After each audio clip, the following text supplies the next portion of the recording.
This is the KGOU Readers Club. I'm KGOU Managing Editor Logan Layden. Our book this month is Jim Thorpe, World's Greatest Athlete, from author Robert Wheeler, back in 1975, but it's being re-released with a new preface and in collaboration with Dr. Florence Ridlon. Robert Wheeler, Dr. Ridlon, thank you so much for joining me today. Thank you, Logan. It's an honor to be here. It certainly is. Well, absolutely. I'm looking forward to the conversation. I want to do full disclosure here just at the beginning of the show, though. You guys just haven't worked together on this new preface and the book, but you have a personal relationship as well. Yeah, that's true. We've been married 50. How many years? 52. I see. Well, let's get into it. I do want to spend a little bit of time here at the beginning of the show just talking about for you, Bob, and for you, Flo, just about you've put a significant amount of your life's work into Jim Thorpe. Can you give me a little bit of a sense of how that came to be, why you decided to go in that direction? What prompted you to, even decades ago, begin this intensive research into this man's life? Be glad to, Logan. Hopefully some of your listeners with children, this will resonate with them. When I was 10 years old, for my birthday, I still have the book. My father gave me a birthday book called 100 Greatest Sports Heroes by Mac Davis. And Logan, I read the book from cover to cover, and Jack Dempsey and Babe Ruth and Ty Cobb and Bobby Jones, the list goes on, 100. And I went to my father and I said, Dad, why was this history book spoiled by a Paul Bunyan figure inserted into it? And he said, what do you mean? And I said, well, there in this book it says there was this athlete that was a world-class competitor in 22 sports, including being the national dancing champion. I said, Dad, that's just not possible. And my father said, what was his name? And I said, Jim Thorpe. And he sat me down, and my father was a great student of Indian history, and he told me that Jim Thorpe was a real person. And that just was something that I couldn't get out of my mind. So years later, I'm a senior in high school, and my parents said, what would you like for a present? And I said, I grew up in Rochester, New York. I said I'd love to see the Yankees play. So we drove to New York, and on the way back, I'm looking at the road map, and there's a place called Jim Thorpe, Pennsylvania. So I said, could we stop there? And they said, sure. And, Logan, we spent 3 hours looking through this graveyard looking for a Thorpe headstone, found none, and we're leaving. And I've never done this before, but I saw some kind of a structure off in the field on top of one of the Pocono Mountains. And I said, could we stop and see what that is? So we did, and we walked across the highway over to this. It was a bunch of very tall weeds, and we pulled the weeds apart, and there was a mausoleum that had been horribly vandalized. And it said, Jim Thorpe, 1888-1953. You, sir, are the greatest athlete in the world, King Gustav V of Sweden. So we get back to Rochester, and now I'm just really on fire to find out about Jim Thorpe. I go to the huge library in downtown Rochester, nothing on Jim Thorpe. So I copied down the names and addresses of the ones I felt were the top sports historians. And this is incredible and again, your listeners might relate to this. I sent 10 letters to these sports writers saying, could you tell me where I could find any information about Jim Thorpe, because there's no books on him. And only one responded, but it literally changed my life, because it was Colonel Alexander Weyand, a great sports historian. And he wrote, in the interest of scholarship, you will no doubt carefully analyze all stories that come to your attention. Some ridiculous stories concerning Thorpe have been published in magazines and books and have been solemnly repeated by reliable writers as such as Grantland Rice and Arthur Daly. I might add Pulitzer Prize winners. I repeat, watch carefully what you write because more lives have been written about Jim Thorpe than about any player in football history. So I had trouble getting permission when I was in college wanting to do this for my thesis. So I hitchhiked down to New York from Syracuse University and met with Richard D. Morris, the famous American historian at Columbia University, and he loved my idea of doing an oral history. And so, again, with my parents' permission, and again, this is a time totally different from today. As you were saying 50-odd years ago, hitchhiking wasn't suicidal back then. So with a 30-pound tape recorder, reel-to-reel, I hitchhiked 12,000 miles and interviewed 200 of Jim Thorpe's family and competitors in the National Football League and in the Major League Baseball, and that was the basis of my book. Well, it's amazing that even, at that time you say there hadn't been any, books written about him, about Jim Thorpe. When you look at these lists and you have some of them here toward the end of the original book, naming, and these were put out in the 50s, the greatest athletes of the first half of the 20th century. And you see often Babe Ruth second, and first is Jim Thorpe. It's just so interesting how that could have been, I guess, somewhat lost in that short period of time, and that was near the end of his life, right? I think he passed in the early 50s, right? 1953. Yeah, 53. Well, and what's amazing, again, in that time, there were no cell phones, no computers, no emails, no texts. I would show up at people's homes or offices, depending upon the hour of the day, and Logan, no one turned me down. Burt Lancaster was in the middle of filming The Scalp Hunters with Shelley Witters, Telly Savalas, Ossie Davis. He shut down the production so he could talk about Jim Thorpe. President Eisenhower, I rang his doorbell, and I hear in Gettysburg, and hear over a loudspeaker, it sounded like it was coming from the heavens, "State your business." And I told him why I was there, and I hear footsteps on a wooden staircase, and his assistant, General Schultz, a four-star general, invited me upstairs and into President Eisenhower's office.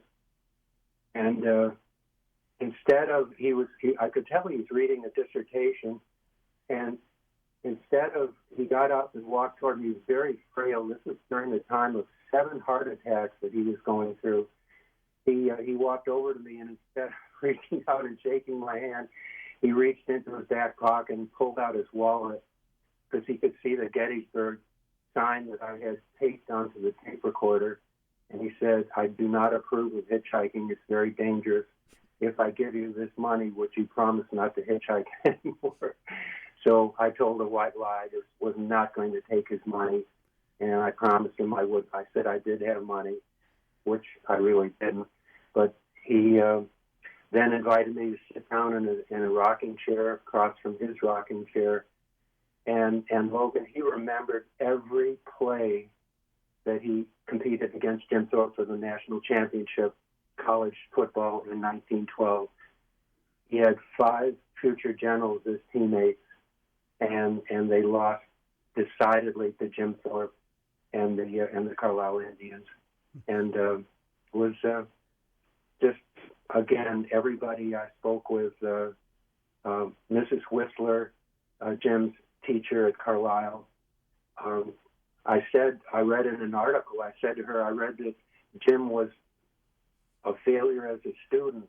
Huh. And you could tell, Logan, she was kind of sizing me up. Here I am in her home. She's an elderly woman.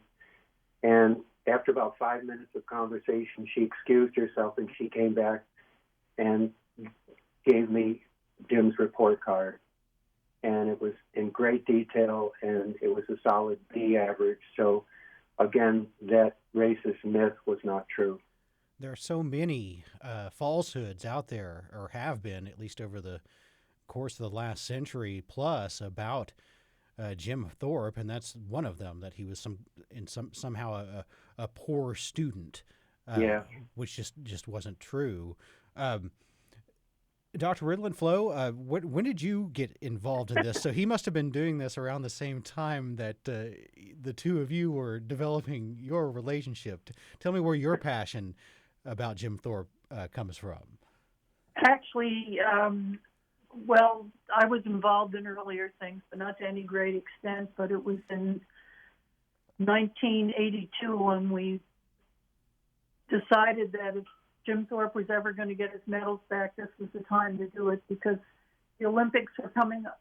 Coming up in LA, and we were just switching between jobs, so it was a time when we actually had a month or two of break. So we just decided that we would form a foundation and work really hard to get Jim Thorpe's medals returned. So 1982 was my really strong involvement started. And it started because, I guess basically because I am a sociologist, and Jim Thorpe is such a role model for Native Americans. And it really got to me that his reputation was destroyed and his medals were taken away. And they were taken away illegally. And the whole thing was so unethical that we decided that we just had to really push hard at that time. Yeah, and it's important to note for both of you, not just writing this book and the new updated version with the new preface, but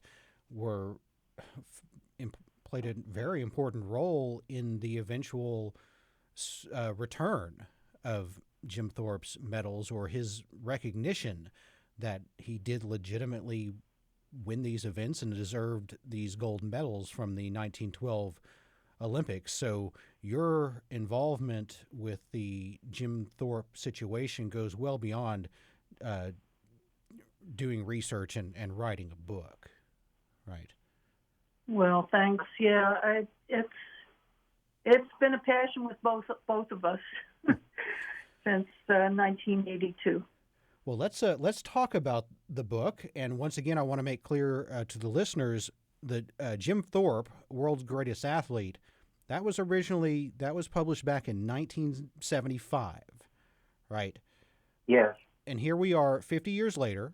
There's a new version of it with a new preface, a long preface, because a lot has been learned in that meantime between 1975 and now. Some real context to what we get in the first version of the book. And I do want to talk about that, but just as far as the structure of the book goes, that new preface that we have comes before what, at least I understand, is simply the original version of the book, right? There were no changes to the actual content of the original version. It's just the preface that is new. Is that right? Yes, and in the preface we state that history is an evolving study, and to give you an example, Jim's letter of confession, handwritten,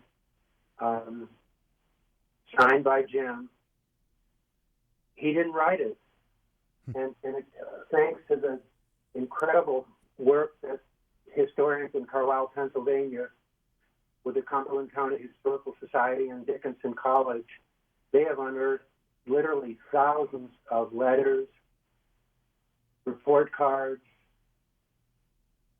grades, all sorts of documents, and they're putting that together. And what really happened is that Pop Warner, Jim's football and track coach at the Carlisle Indian School, walked into his dorm room and forced him to copy this letter that he had, his confession letter, that he had played summer baseball and therefore was not an amateur and had to give up his gold medal from the Olympics.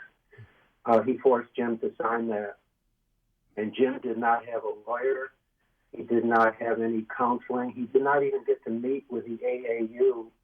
The racism was so profound back then. We could talk for an hour on the racism that Jim and the Carlisle Indian students suffered In fact, it was so extreme that the quarterback of the Carlisle football team, a student at Carlisle, started a petition saying about the dishonesty and the stealing and the treatment that the students were receiving at the Carlisle Indian School.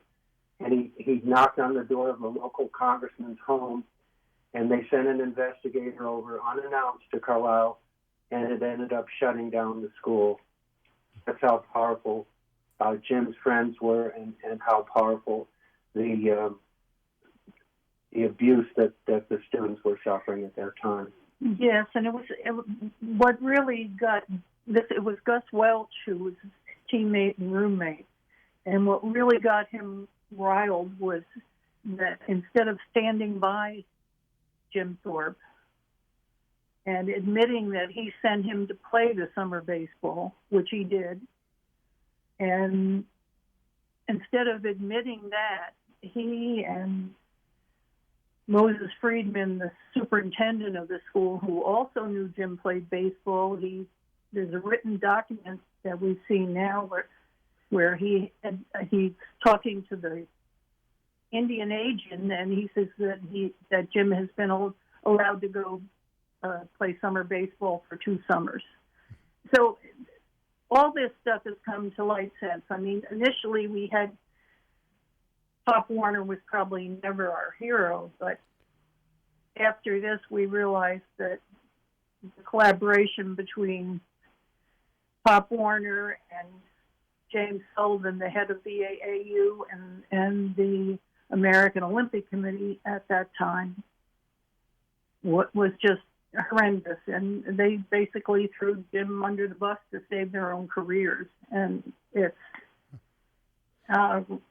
so if we come down much harder on these characters at this point than Bob knew at the time. And I think one of the main things that's happened is that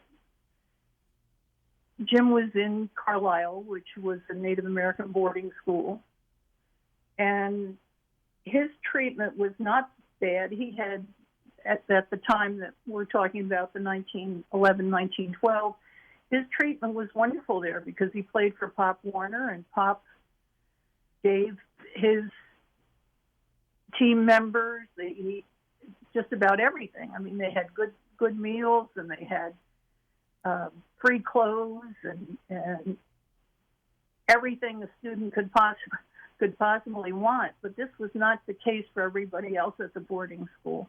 So what's happened in the last 15, 20 years is we're finally starting to learn what the boarding schools were really like. And even though Jim didn't suffer much from being in a boarding school at that time, other students did. Well, sure. And you're mentioning some names here. Pop Warner, which for anybody that knows much about football at all should certainly ring a bell. Just the massive innovator, coach. We still have, I think, Pop Warner youth football leagues to this day. Yeah. Played a major role in Jim Thorpe's life, but as I think the preface makes clear, we have a little bit more context of that role as the decades have gone by. And I want to get to some of that. I do want to, just for our listeners, for me, this has been a real learning experience. I learned about Jim Thorpe in Oklahoma history class in middle school, growing up here in Oklahoma, but never dove into it the way that I did by going through this book, and now have this kind of full understanding of the life of Jim Thorpe. So I do want to give just a little bit of background before we get up to like the 1910 era, the Carlisle era, about Jim Thorpe's upbringing, his history early in his life, and what led him to Carlisle. As I think I have this about right, when he first gets there, or at least when he's first getting involved in athletics. He's 5'5", 115 pounds. If you can just tell me a little bit about Jim's early life leading up to when we get into the Pop Warner Carlisle days. What led him there? Sure. you've done your homework. He was 5'5" and 115 pounds. Excuse me. When he entered Carlisle, he was not built to be an athlete at that point, and so he was sent for a couple of years on their outing system, where they would go to white families and learn a trade. And interestingly, his experience in that system, the outing system, when he would work all day in the home or in the field, he wasn't allowed to eat with the family, and that resonated with him. And it kind of made him a very determined and strong individual. But his beginning, a lot of people don't know this, he was a twin when he and Charlie were born in 1887.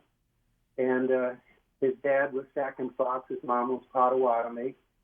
And I just want to send a quick thank you to the Sac and Fox and Potawatomi archivist, because for 50 years I have searched for Charlie's name and was not able to find it. And they've spent hours past midnight, day after day, week after week, and they found Charlie's name.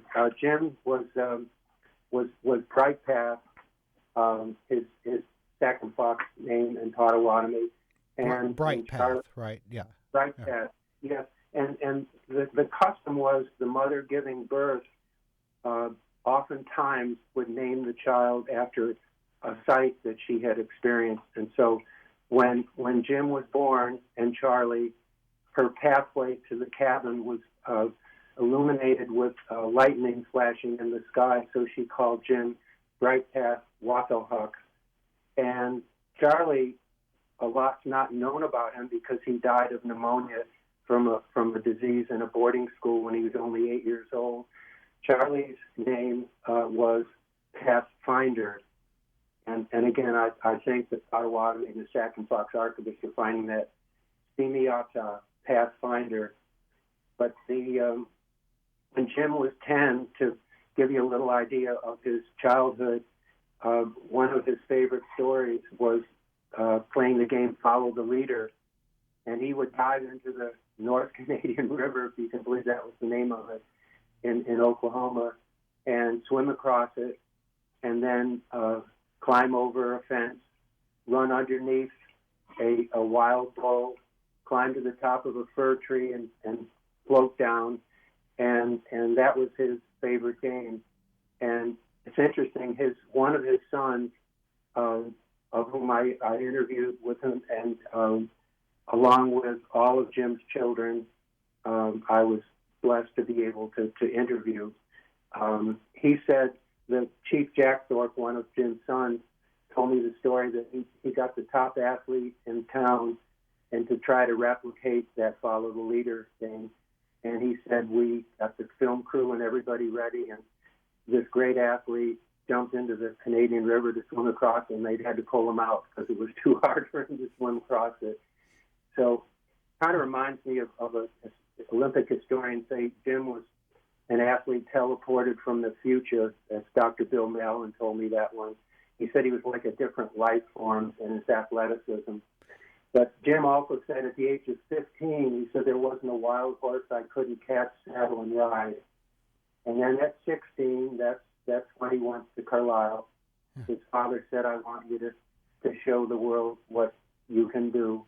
And he did that. And, this is a time, the founder of Carlisle, Richard Henry Pratt, and there was even a sign on the property of Carlisle that was his favorite slogan. It was, kill the Indian, save the man. Mm-hmm. This is what Jim encountered. And as Flo said, once he established himself as an athlete, then that was a whole different experience. And the treatment was different. But I think, again, with history, one of the presidents that I always admired until I dove more and more into his writings, just as an example, Logan, is Theodore Roosevelt. And this is a quotation from the President of the United States. This isn't made up. This is from a speech he gave. He says, I don't go so far as to think that the only good Indians are the dead Indians, but I believe 9 out of every 10 are. But I shouldn't like to inquire too closely into the case of the 10th. The most vicious cowboy has more moral principle than the average Indian. That's from the President of the United States. So this was, as you said, his childhood that he grew up in, and again, the students, you know this, that upon entering Carlisle, their hair was cut, their clothes were burned in front of them. They were forced to use English names, and that was his experience there. And then, as he grew and became 5'11", 185 pounds, he became the captain of the football team and the track and field team and the basketball team, and played those sports. If you add it all up, Logan, he played for 21 years until his 41st birthday, because after Carlisle, he went into the pros. Year-round, he played. He was a player, a coach, and in football, as you know, back then, with the leather helmets, he played offense and defense. And in 1911, it's one of my favorite stories, against Pitt, who were undefeated at the time. Carlisle won 17-0, but the play that people can't fathom is that on one play, Jim dropped back, punted the ball 70 yards, raced down the field, outlet 4 Pitt defenders, caught his own punt, and raced 20 more yards for the touchdown. And then the national championship game that year against Harvard, they didn't think he could play because his legs were all beat up, but he bandaged his legs, and he kicked 4 field goals, one from the 48-yard line, and did most of the running, and they won the game against Harvard for the national championship. And as I said earlier, in 1912 against President Eisenhower and West Point, they won the national championship that year as well. Yeah, it's amazing, and we're talking about the Carlisle school, this Indian boarding school. They're playing these powerhouse college football teams and beating them. But of course, it's important to remember, at that school, the point of these schools was to basically try to strip these indigenous people of their traditions, of their ways, to try to Americanize them. That is certainly part of this history as well. He ended up in the Carlisle School. That was up in Pennsylvania, right? And eventually, he had his father's support to go there, but part of the reason was that he kept running home from escaping school that were closer to his home, sometimes on foot. One of my favorite stories in the book is whenever he leaves, I believe, the school in Kansas, because he heard his dad was sick, and hops a train that ended up going north instead of south. And then once he realized that, he walked all the way back, hundreds of miles. 200 miles, right? Yeah. You love this. I interviewed his roommate from Haskell, that's the school in Kansas, and his name was George Washington. There again, a name that was forced upon him. You'll love this story. He said that one day he and Jim were out in the field, and just for a break, Jim very casually would high jump over the split rail fences over and over again. And George had never seen anyone do that. So that afternoon, he ran to tell the coach, "You got to look at this boy. He's only 12 years old, but here's what he's done." And the track and football coach said, "Send him here, send him here."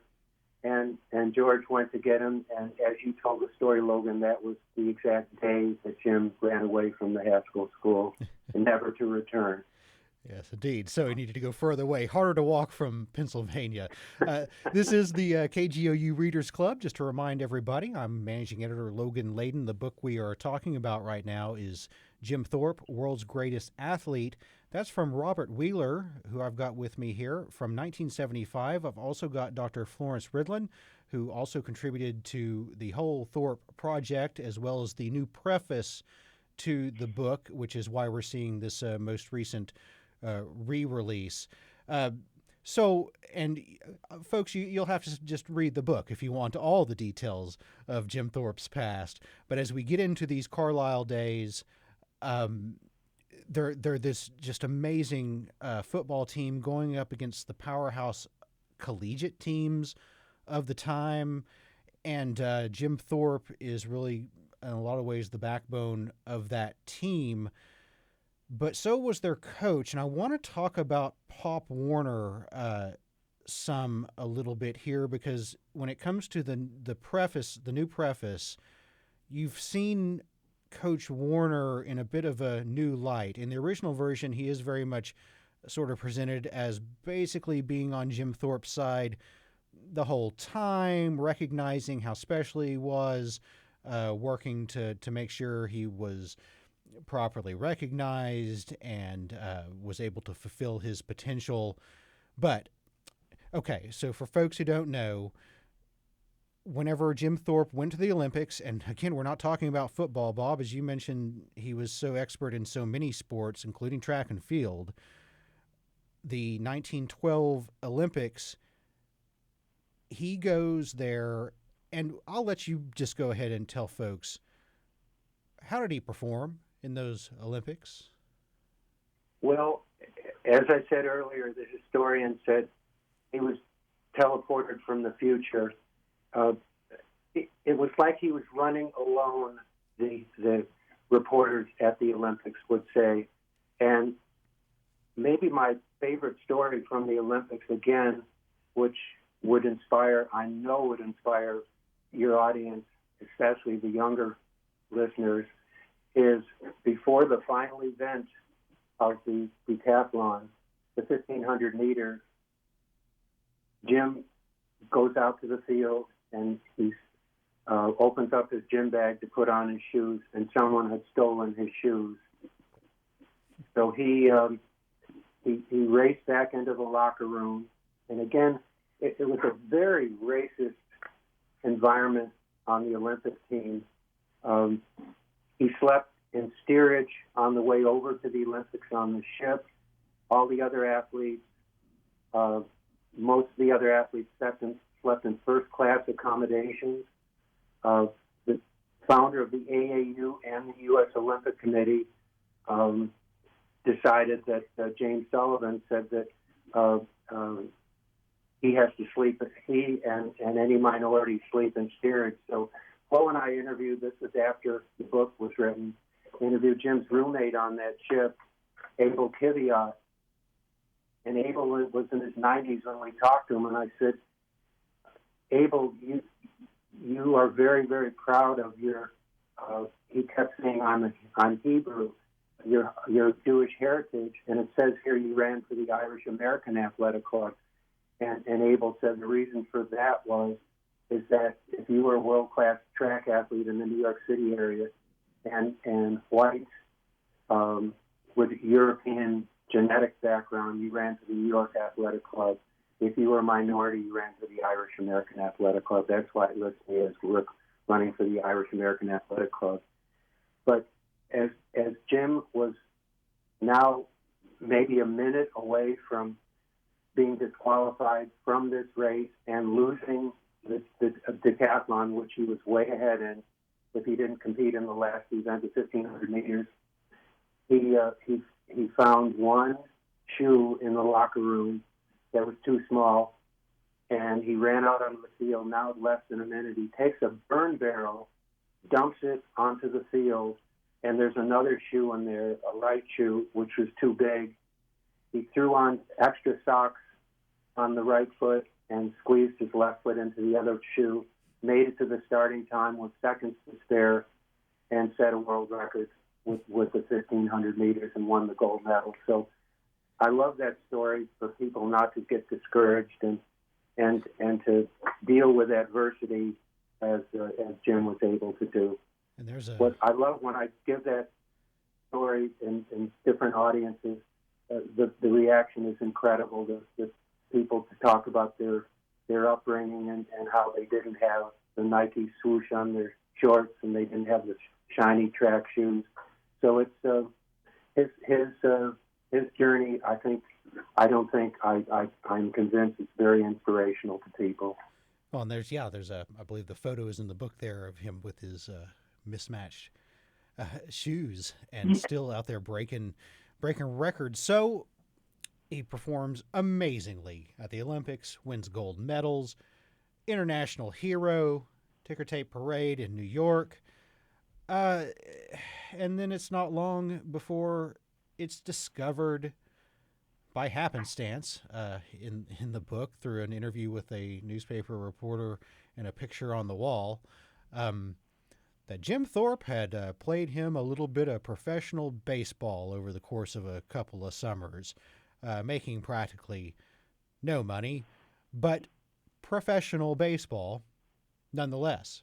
That caused quite the hubbub and the loss of his medals. I guess, we're used to it today with the Olympics with professional basketball players who make millions and millions of dollars a year competing in the Olympics, but that was sacrosanct back then. And the idea that he had received money for playing sports, even though that was baseball and not track and field, they took his medals away. And it was some of the people that were close to him that even helped sort of enable that. And that's what sort of brings me back to Pop Warner and sort of the new way of viewing his role in that. If either of you can speak a little bit to that. Yes, that is one of the things that has come out very clearly over the last few years, that the part that they played, there was even, and it's always interesting because in the old Jim Thorpe movie, they've got him speaking before the AAU committee defending himself, and he was never even allowed to defend himself. Warner said, "I don't want a meeting with the whole group." He says, "I just want to meet you, and I want to do it in New York. I don't want to do it up here." So he just went to New York, and the two of them got together and just decided that Jim's medal should be taken away and everything should be sent back to the International Olympic Committee. And that was despite the fact that there was a rule at the time that during the games that said if a competitor win it in question within 30 days, then there's no way that the medals can be taken away. The decision stands. But despite us knowing that historically, and the people have always been fighting to get his medals returned, did realize that there was supposedly this 30-day rule because it was in the newspapers at the time. So the AAU knew it, and Warner knew it, and Sullivan knew it, that they shouldn't have been taken away. Well, and they went along with it to protect themselves. Yes, they wanted to protect themselves. Yeah. And when we started dealing with the International Olympic Committee in 1982, we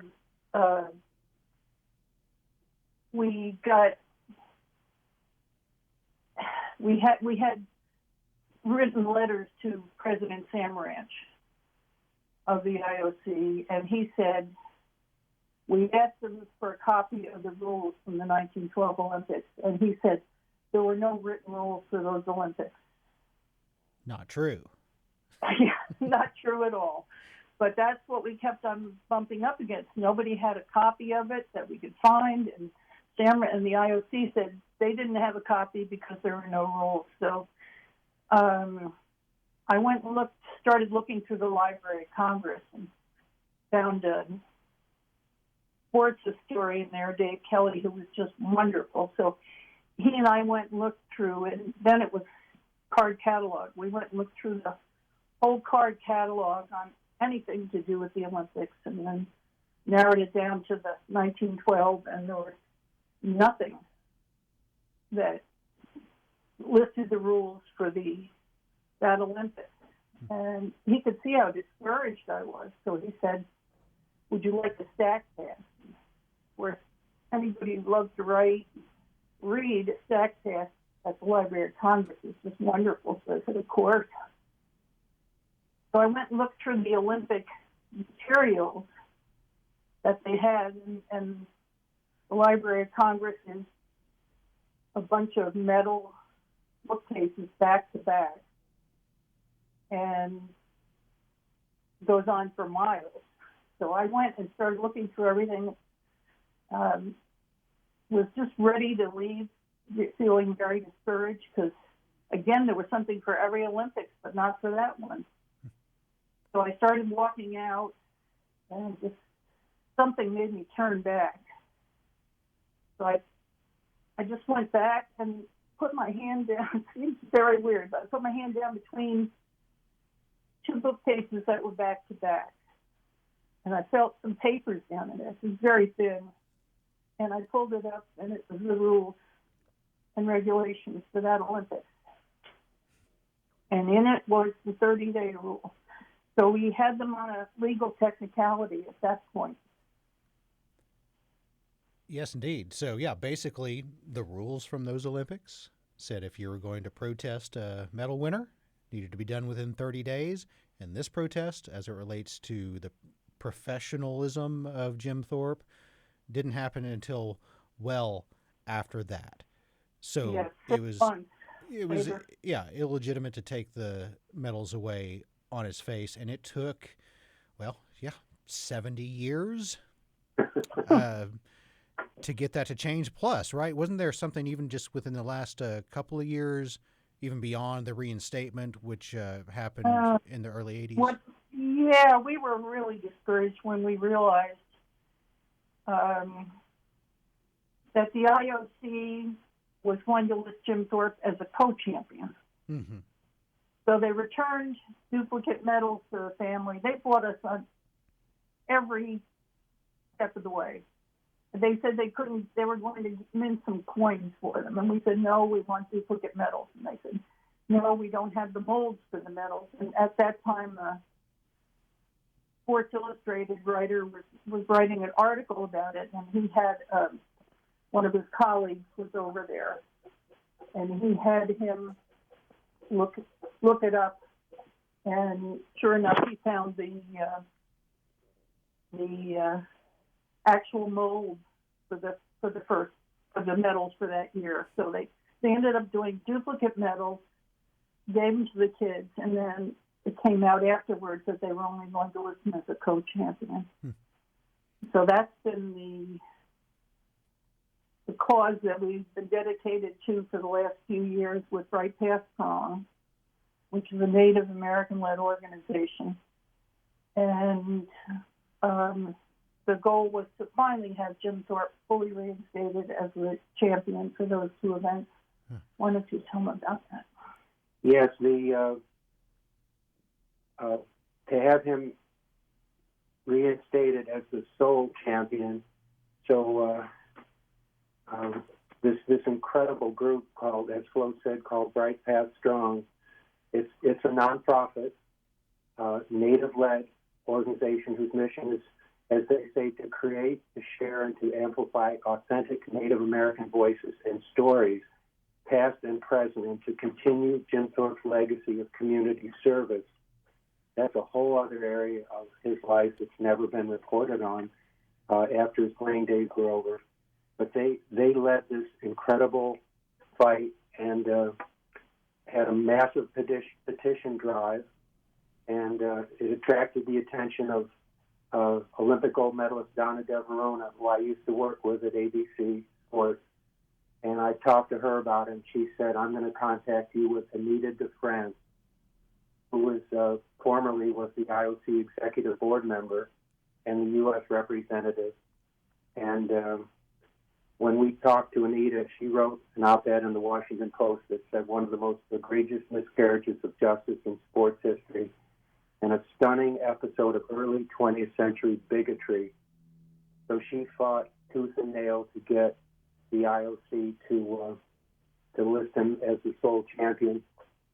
one thing that, this is an incredibly negative quotation that I'm going to share with you, but it was such a driving force for Flo and I to continue this fight, because when we were fighting to get the medals restored and his name restored in the 1980s, we had lunch with Julian Roosevelt, a grandnephew of, here we go, with Teddy Roosevelt.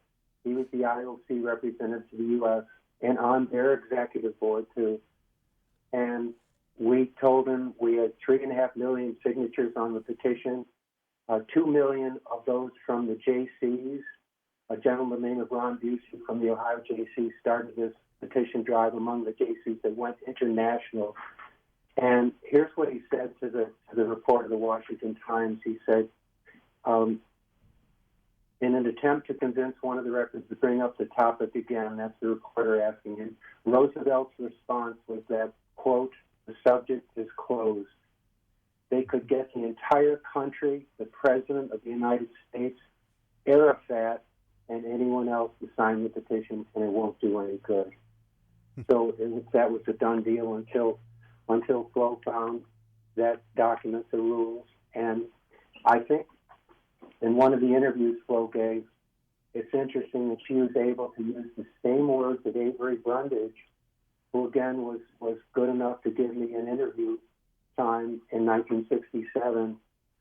It was the shortest one.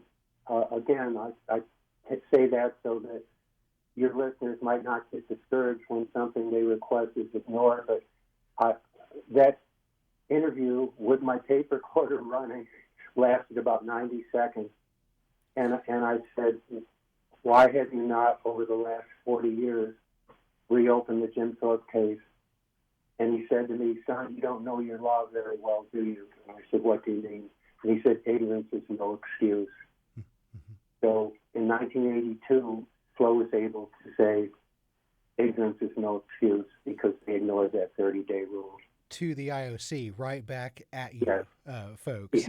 Yeah. Ignorance is no excuse for you either. The fact that you didn't recall or couldn't find evidence of this 30-day rule, that's no excuse. Well, I mean, obviously the effort has paid off. It's taken a really, really long time. So you're to be commended to that. We only have just about 4 minutes or so left in the show. Unfortunately, I could talk to you all for the next 10 hours about this, but I do want to, we always talk about the athletic accomplishments of Jim Thorpe.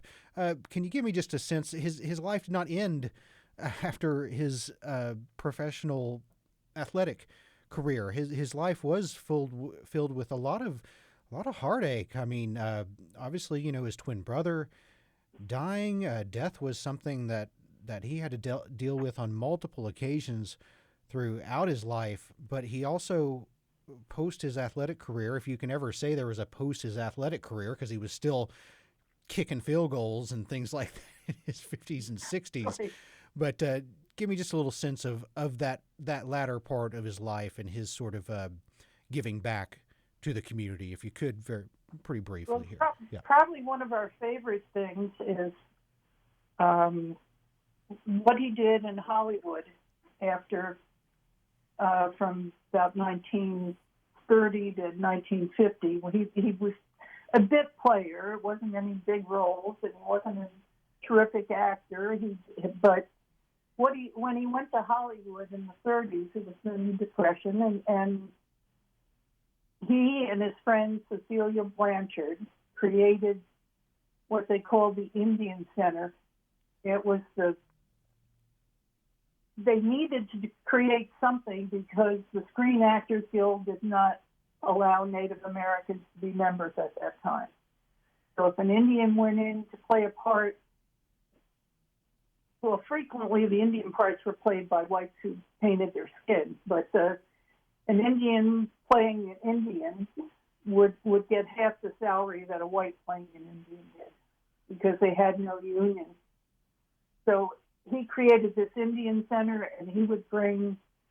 They had a place for the people to stay when they first came out.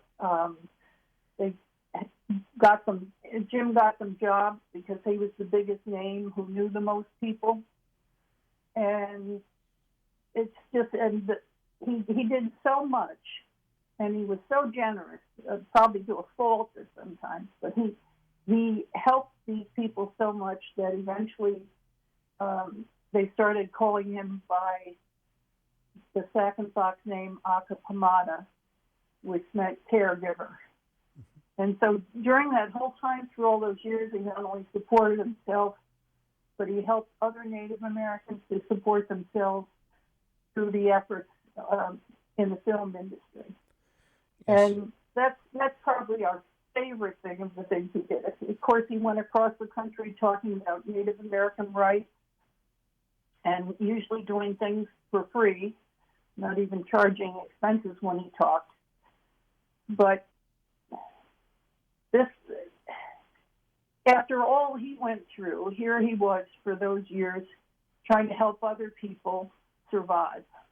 It's just an amazing life, the life of Jim Thorpe. Oh, we could go on and on. That does bring us to the end of the KGOU Readers Club for this week. Robert Wheeler, Dr. Florence Ridlon, thank you very much for joining me today. The book... Well, thank you. Yeah. Thank you, Logan. The book is Jim Thorpe, World's Greatest Athlete. It's not new, but the preface is, and it puts it into modern context. I learned a heck of a lot that I didn't know about Jim Thorpe over the last few days, over the course of my reading of it. Once again, that's the KGOU Readers Club for this month, and I'm managing editor Logan Layden. Join us at the last Monday of next month for our next book. In the meantime, try learning more about Jim Thorpe through Robert Wheeler and Florence Ridlon's book. Thanks for joining me this afternoon.